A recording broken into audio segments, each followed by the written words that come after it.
Yung gusto mong kumain ng barbecue pero ayaw mong mausukan. So, ito na siya guys. Ayan, tara, simulan na natin. Naku guys, mura ang manok ngayon. 165 ang kilo ngayon.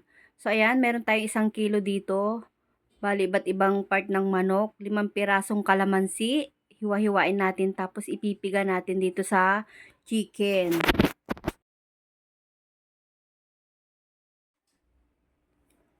Ayan, pagkatapos natin lagyan ng kalamansi, sinama ko na rin po yung balat ng kalamansi para pampabango na rin nitong ating marinated chicken. Ayan, tas lagyan natin ng pamintang durog or paminta powder. Ayan, tansya-tansya na lang po yung paglalagay natin. Tapos po titimplahan natin ng patis. Ayan, tinansya ko lang din po ang paglalagay ng patis.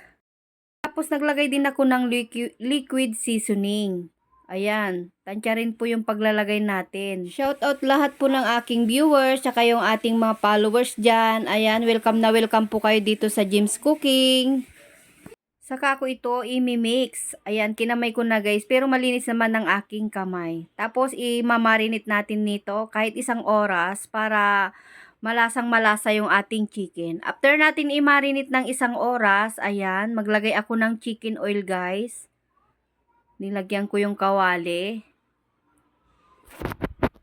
Tapos nung medyo mainit-init na, ayan, ilalagay na natin yung minarinate nating chicken.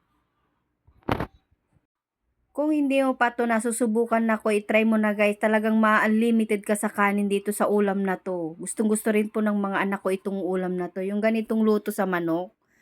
Ayan.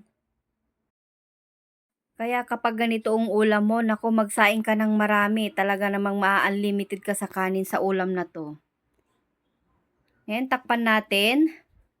Hayaan lang natin ito hanggang sa magtutong sa may ilalim. Yung medyo napiprito-prito na siya sa ilalim. Tapos balikan natin guys.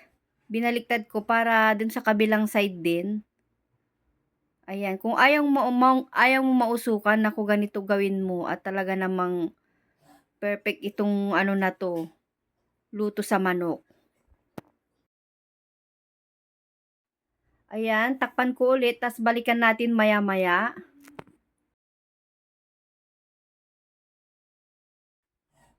Ayan na guys, nagmamantika na siya.